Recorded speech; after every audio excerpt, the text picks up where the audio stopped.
Rashid Wafy, psychological and inspirational speaker. ഓരോ പരീക്ഷകൾ കഴിയുമ്പോഴും രക്ഷിതാക്കൾക്കുള്ള വലിയൊരു പരാതിയാണ് മക്കളെ പഠിപ്പിച്ചിട്ട് അവർക്ക് പ്രതീക്ഷിച്ചൊരു റിസൾട്ട് കിട്ടിയിട്ടില്ല എന്നുള്ളത്. ഓരോ രക്ഷിതാക്കളും പരീക്ഷാ തലേന്ന് വലിയ ടെൻഷനിലാണ്. മക്കളെ പഠിപ്പിക്കണം, എങ്ങനെ എഴുതിപ്പിക്കണം, അങ്ങനെ ഓരോ ടെൻഷനുകൾ അടിച്ച് അവരെ പരീക്ഷയ്ക്ക് പറഞ്ഞയക്കുന്നു. പക്ഷേ മാർക്ക് വരുമ്പോൾ അവർക്ക് പ്രതീക്ഷിച്ച റിസൾട്ട് ലഭിക്കുന്നുമില്ല. എന്താണ് ഇതിൻ്റെ കാരണം? എങ്ങനെ അത് പരിഹരിക്കാം? അതാണ് ഈ വീഡിയോയിലൂടെ പറയുന്നത്. എന്താണ് മറവി ഉണ്ടാകാനുള്ള കാരണങ്ങൾ?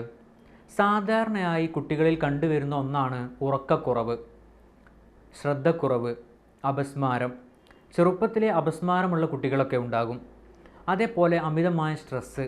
അതേപോലെ മറ്റൊന്നാണ് രക്ഷിതാക്കൾ അമിതമായി വഴക്ക് പറയുന്ന കുട്ടികൾ. അവർക്കും ഈ പ്രശ്നം കണ്ടുവരാറുണ്ട്. രക്ഷിതാക്കൾ അമിതമായി വഴക്ക് പറയുമ്പോൾ അവർക്ക് ഉറക്കം കുറയുന്നു. ഉറക്കം കുറയുമ്പോൾ സ്വാഭാവികമായും ശ്രദ്ധ കുറയുന്നു. നമ്മളൊന്ന് ആലോചിച്ച് നോക്കുക. നമ്മൾ ഒരു ദിവസം ഉറങ്ങിയിട്ടില്ല, പിറ്റേ ദിവസം നമുക്ക് എന്തെങ്കിലും ചെയ്യാൻ സാധിക്കുമോ? അല്ലെങ്കിൽ കൃത്യമായി ഉറക്കം കിട്ടിയിട്ടില്ലെങ്കിൽ നമ്മുടെ അവസ്ഥ എന്താകും? ജോലിക്ക് പോകാൻ സാധിക്കുമോ? എന്നതുപോലെ തന്നെയാണ് നമ്മുടെ കുട്ടികളുടെ കാര്യവും. നമ്മൾ അവരെ വഴക്ക് പറയുമ്പോൾ, അവരെ ശിക്ഷിക്കുമ്പോൾ അവർ കൂടുതലായി അവരുടെ മാനസിക സമ്മർദ്ദത്തിലേക്ക് പോകുന്നു. അത് അവരുടെ പഠനത്തിൽ നിന്ന് പിന്നോട്ടടിക്കാൻ കാരണമാവുകയും ചെയ്യുന്നുണ്ട്. ഓർക്കാനാണോ മറക്കാനാണോ എളുപ്പം? ഞാൻ പറയുന്നു മറക്കാനാണ് പ്രയാസം. നമുക്ക് 3 മെമ്മറികളുണ്ട്. ഒന്ന് visual memory, sensory memory, kinaesthetic memory.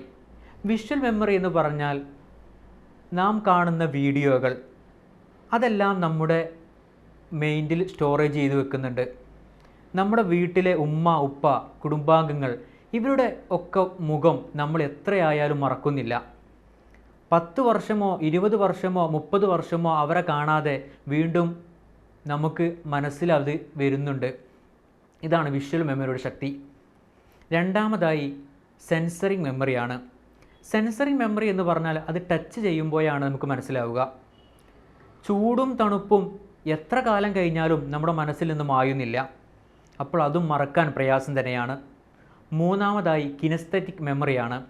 അത് നമ്മൾ വർക്ക് ചെയ്യുന്നതിനനുസരിച്ച് ഉണ്ടാകുന്ന ഒരു മെമ്മറിയാണ്. നീന്തൽ, സൈക്ലിങ്. നീന്തം പഠിച്ച ഒരാൾ 30 വർഷം കഴിഞ്ഞ് വീണ്ടും നീന്താൻ ശ്രമിക്കുകയും ആ നീന്തൽ അവൻ മറക്കുന്നില്ല. അതേപോലെ തന്നെയാണ് സൈക്ലിങ്ങും. ഒരു കാർ ഓടിക്കുന്ന ഒരാളുടെ ഉദാഹരണം എടുക്കുക. പഠിക്കുന്ന സമയത്ത് എന്തൊരു ബുദ്ധിമുട്ടാണ്. സ്റ്റാറിങ് നോക്കണം, ഗിയർ നോക്കണം, ക്ലച്ച് നോക്കണം, ബ്രേക്ക് നോക്കണം, ആക്സിലേറ്റർ നോക്കണം. ഇങ്ങനെ വല്ലാത്തൊരു ബുദ്ധിമുട്ട് പിടിച്ച പണിയാണ് കാർ ഓടിക്കുക എന്നുള്ളത്. പക്ഷേ അത് ഓടിച്ച് എക്സ്പീരിയൻസ് ആയി കഴിഞ്ഞാൽ അതൊരു പ്രശ്നമേ ആകുന്നില്ല. അത് ഏത് സമയത്ത് എടുത്ത് ഓട്ടാനും നമുക്ക് മറക്കുന്നുമില്ല. എന്നതുപോലെ തന്നെയാണ് നമ്മുടെ മെമ്മറിയിലുമുള്ളത്. ഇത് നമ്മുടെ മക്കളിൽ വ്യത്യസ്ത രീതിയിൽ പഠിപ്പിച്ചു കൊടുക്കണമെന്നുള്ളതാണ്. ഓരോ ആളുകൾക്കനുസരിച്ച്, അവരുടെ മൈൻഡിനനുസരിച്ച്, അവർക്ക് ഏറ്റവും എളുപ്പമാകുന്നതനുസരിച്ച് അവർക്ക് പഠിപ്പിച്ചു കൊടുക്കുക. ആ രീതിയിൽ പഠിപ്പിച്ചു കൊടുക്കുക. അപ്പോൾ അവർ ഒരിക്കലും മറക്കുകയില്ല. പൊതുവെയുള്ള ഒരു സംശയമാണ്, ചെറിയ മറവി വരുമ്പോഴേക്ക് അത് അൽഷിമേഴ്സ് രോഗമാണോ എന്ന് പലരും ഭയപ്പെടാറുണ്ട്. പക്ഷേ എങ്ങനെയാണ് അൽഷിമേഴ്സ് രോഗമാണോ എന്ന് കണ്ടെത്തുക? ഉദാഹരണത്തിന്, ഒരാൾ മൊബൈൽ വെച്ച് മറന്നു പോകുന്നു. അയാൾക്ക് എവിടെയാണ് മൊബൈൽ വെച്ചതെന്ന് അറിയുന്നില്ല. ഇതൊരു സാധാരണ മറവിയാണ്. ഇത് അൽഷിമേഴ്സിൽ ഉൾപ്പെടുത്താൻ പറ്റില്ല. രണ്ടാമതായ ഉദാഹരണം, ഒരാൾ മൊബൈൽ മറന്നു വെക്കുന്നു. പക്ഷേ അയാൾക്ക് എന്താണ് മറന്നു വെച്ചതെന്ന് പോലും അറിയുന്നില്ല. ഇതാണ് അൽഷിമേഴ്സ് രോഗം. ഇത് തലച്ചോറിലെ ന്യൂട്രീഷൻ്റെയും അതേപോലെ കോശങ്ങളുടെയും പ്രവർത്തനങ്ങൾ ഇല്ലാതിരിക്കുമ്പോഴാണ് ഈ അൽഷിമേഴ്സ് രോഗമെന്ന രോഗമുണ്ടാകുന്നത്. ഇത് സാധാരണ ജനങ്ങളിൽ കണ്ടുവരുന്നതുണ്ട്. ഇത് കുട്ടികളിൽ കണ്ടുവരുന്നത് വളരെയധികം കുറവാണ്. കുട്ടികളെ പഠിപ്പിക്കുമ്പോൾ എങ്ങനെ പഠിക്കുന്ന കാര്യങ്ങൾ മറക്കാതിരിക്കാൻ സാധിക്കും? അതിനെക്കുറിച്ചാണ് പറയുന്നത്. 4 കാര്യങ്ങൾ ശ്രദ്ധിച്ചാൽ മതി. ഒന്നാമതായി റിപ്പീറ്റിംഗ് ആയി പഠിപ്പിക്കുക എന്നുള്ളതാണ്. ABC എന്ന് പഠിപ്പിക്കുകയാണെങ്കിൽ ഒരു ദിവസം A എന്ന് പഠിപ്പിക്കുക. A എന്ന് മാത്രം പഠിപ്പിക്കുക. അതിനുശേഷം ബിയിലേക്ക് കടക്കുക. ബി പഠിപ്പിക്കുന്ന ആ ദിവസവും എ ഒന്നും കൂടി എഴുതിപ്പിക്കുക. മൂന്നാമത്തെ ദിവസം സി പഠിപ്പിക്കുമ്പോൾ വീണ്ടും എ മുതൽ തുടങ്ങുക. അങ്ങനെ 26 അക്ഷരം എഴുതിക്കുമ്പോഴും അത് റൊട്ടേറ്റ് ചെയ്ത് ബാക്കിലേക്ക് അവരെ എഴുതിപ്പിച്ചും വായിപ്പിച്ചും അവരെ മനസ്സിലേക്ക് കൊണ്ടുവരിക. അപ്പോൾ അവരൊരിക്കലും മറക്കുകയില്ല. രണ്ടാമതായി ഭക്ഷണ രീതിയാണ്. ഓയിൽ ഫുഡുകൾ ഒഴിവാക്കുക എന്നുള്ളതാണ്. പരീക്ഷാ സമയത്ത് കൂടുതലും വെജിറ്റേറിയൻ ഫുഡുകൾ, ഫ്രൂട്ട്സുകൾ നൽകുക. പോഷകാഹാരങ്ങൾ അടങ്ങിയ ഭക്ഷണങ്ങളായിരിക്കണം അവർക്ക് കൊടുക്കേണ്ടത്. തലച്ചോറിൻ്റെ സമനില നിലനിർത്താൻ ഏറ്റവും അത്യാവശ്യമായ ഒന്നാണ് വെജിറ്റേറിയൻ ഫുഡുകൾ, ഫ്രൂട്ട്സുകളൊക്കെ. മറ്റു ഭക്ഷണങ്ങൾ, ജങ്ക് ഫുഡുകൾ ഉൾപ്പെടെയുള്ളത് കഴിക്കുമ്പോൾ അവരുടെ തലച്ചോറിൻ്റെ സമനില തെറ്റുകയും അവർക്ക് കൂടുതൽ ഉറങ്ങാനും അതേപോലെ കൂടുതൽ അവർക്ക് പഠനത്തിൽ നിന്ന് പിന്മാറാനുള്ള ഒരു ത്വര വരുന്നു എന്നുള്ളതാണ്. മൂന്നാമതായി കുട്ടിയുടെ നിലവാരം മനസ്സിലാക്കുക എന്നുള്ളതാണ്. കുട്ടിയെ പരീക്ഷയ്ക്ക് തലേ ദിവസം പഠിപ്പിക്കണോ, ഒരാഴ്ച മുമ്പ് പഠിപ്പിക്കണോ, ഒരു മാസം മുമ്പ് പഠിപ്പിക്കണോ എന്നുള്ളതാണ് പറയാൻ പോകുന്നത്.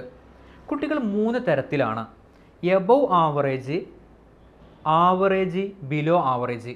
3 കാറ്റഗറിയിലാണ് കുട്ടികളുള്ളത്. നമ്മുടെ മക്കൾ ഏത് കാറ്റഗറിയിലാണെന്നുള്ളത് മനസ്സിലാക്കണം ആദ്യം. അതിനുശേഷമാണ് പഠിപ്പിക്കേണ്ടത്. എബവ് ആവറേജ് കുട്ടികളെ എങ്ങനെ മനസ്സിലാക്കാം? എബവ് ആവറേജ് കുട്ടികൾ ക്ലാസ്സിൽ നിന്ന് 80% അവർ പഠിച്ചിട്ടുണ്ടാകും. ഒരു 20% മാത്രമായിരിക്കും അവർക്ക് വീട്ടിൽ നിന്ന് നോക്കാനുണ്ടാവുക. അവരെക്കുറിച്ച് രക്ഷിതാക്കൾക്ക് വലിയ ടെൻഷനൊന്നും വേണ്ട. അവർ തന്നെ അവരെ കാര്യങ്ങൾ നോക്കും, അവർ തന്നെ പഠിക്കും, നല്ല മാർക്ക് വാങ്ങും. ഇനി രണ്ടാമത്തെ വിഭാഗമാണ് ആവറേജ് വിഭാഗം. ആവറേജ് വിഭാഗമായിരിക്കും കൂടുതലുണ്ടാവുക. ഒരു 60% കുട്ടികളും ആവറേജ് വിഭാഗമായിരിക്കും. ആവറേജ് വിഭാഗത്തിൻ്റെ പ്രത്യേകത, ക്ലാസ്സിൽ നിന്ന് 50% മാത്രമേ അവർക്ക് മനസ്സിലാവുകയുള്ളൂ.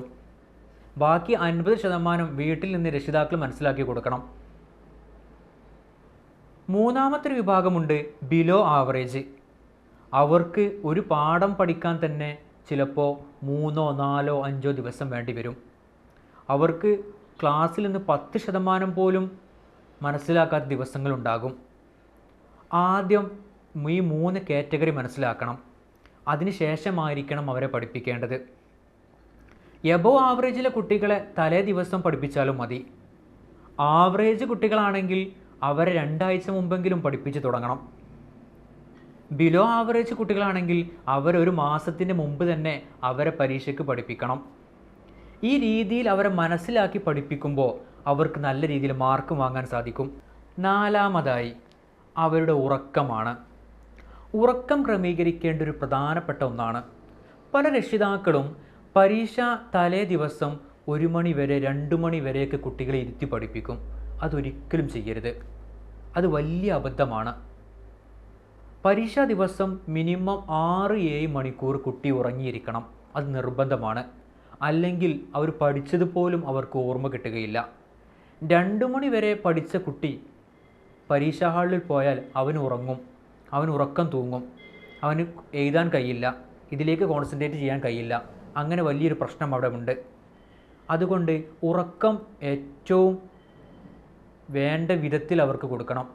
ഉറക്കം വളരെ പ്രധാനപ്പെട്ടതാണ്. അത് പ്രത്യേകം ശ്രദ്ധിക്കണം. അതേപോലെ പരീക്ഷ രാത്രിയിൽ ബേക്കറികൾ കഴിക്കുന്നത്, ജങ്ക് ഫുഡുകൾ കഴിക്കുന്നത് അതും ഒഴിവാക്കണം. പൂർണ്ണമായും അവർക്ക് നല്ല റിലാക്സോട് കൂടി പരീക്ഷാ ഹാളിലേക്ക് പോകണം. അപ്പോഴേ കൃത്യമായ ഉത്തരങ്ങൾ എഴുതാൻ സാധിക്കുകയുള്ളൂ, നല്ല വിജയങ്ങൾ നേടാൻ സാധിക്കുകയുള്ളൂ. മാനസികവും ആരോഗ്യപരവുമായ അറിവുകൾക്ക് ബോണ ഹെൽത്ത് എന്ന ഞങ്ങളുടെ ചാനൽ സബ്സ്ക്രൈബ് ചെയ്യുക.